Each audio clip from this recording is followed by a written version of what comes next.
Hi people, how are you all doing? Welcome and welcome back to the channel. It's Sandra here and I am back again with another video from Douglas Murray, and this is on the invention claims of Islam. Okay, so with no further ado people, let's just hop right into the video. My book on Islamophilia is not actually currently available, which is rather annoying. It's undergoing a brief rewrite and a reissue quite soon.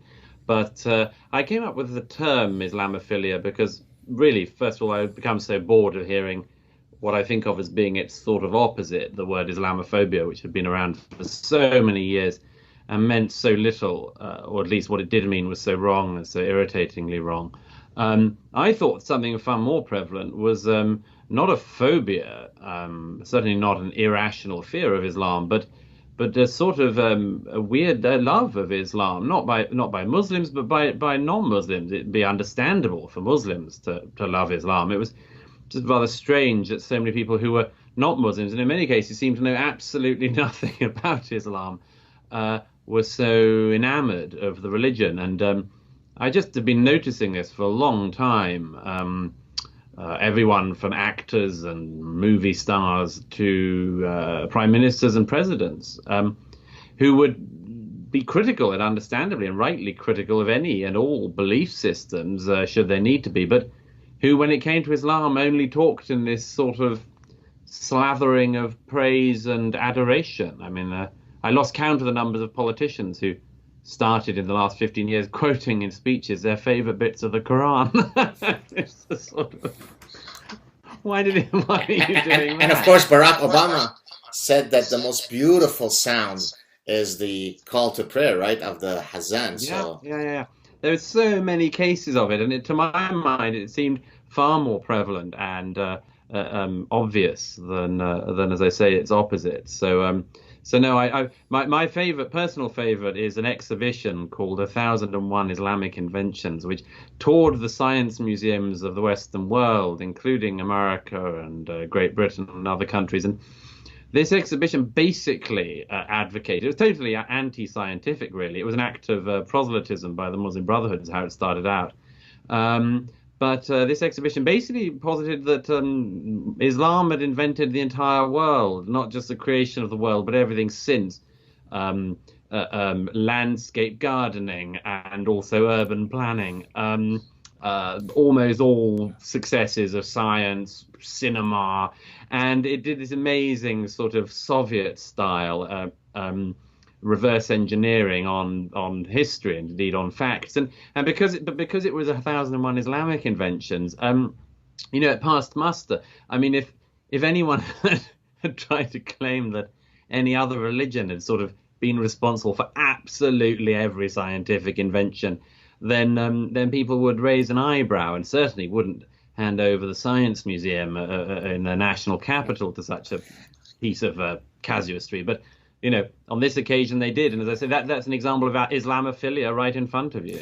I've actually been exposed to this type of thinking in my own scientific work, where someone, usually from that part of the world, or at least of that faith, will write to me to say, oh, but you know that Charles Darwin is not really the guy who should be most known Yeah. for the theory of evolution. And then they'll cite some guy, and then through some unbelievably circuitous route of mental gymnastics, the real inventor, discoverer of the theory of evolution, is some guy. But I think this is a manifestation of identity politics. I mean, you see the same thing with African studies, right? Every single, I mean, Right. right? The ancient Greeks were really blacks, right? And then so every single group that feels somehow aggrieved rewrites history so that all of the great wonders of the world are really theirs, right?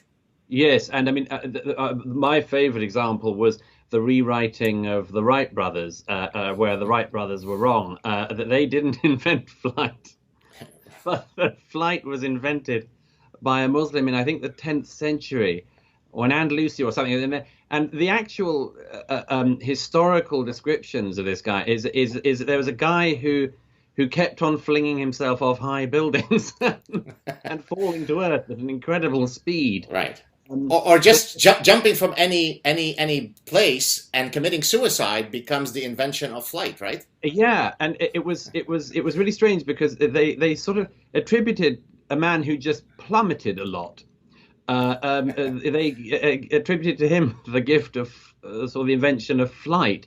And as you say, I mean, the game is to come up with somebody so obscure that sort of everyone's sort of baffled. And because we're all polite, Westerners, if anyone says that anyone else invented anything, we're like, well, sure, it sounds good. Who would I be to Right. to produce any counter facts? I truly don't know why that laughter just got to me. Like, I mean, with the things he's heard and the things he's read and the things he's seen and the reality, it could be actually very, very hilarious because just the thought of it is just super crazy. To be honest, like, they created the whole world. Yes. Yes, they did. Yes, they certainly did. Oh my goodness. Like Douglas and these Islamic immigrants, it's been an ongoing conflict. Well, not like an intense conflict, but they've had this and that. They've had different points and different views. This is one of those, those moments where, Douglas is saying something else and these people are claiming something else and that's reality, short of something else. So it's just super hilarious in this instance. But nonetheless, people, I would love to know what y'all think about this. Down in the comment box, please do share your thoughts and opinion with me. I'm really gonna appreciate it. But we certainly have come to the very end of today's video. I would love to know what you all think about this. As already stated, if this is your first time coming on here, you're highly, highly welcome. Thank you so much for stopping by. Please do also give this video a big thumbs up if you did like it. Hit the subscribe button and that notification bell so that you'll be well notified of amazing late videos as such, okay? To my returning subscribers, you guys are amazing. Thank you all so much. And with this being said, people, hopefully get to convey here in the next one. So, bye.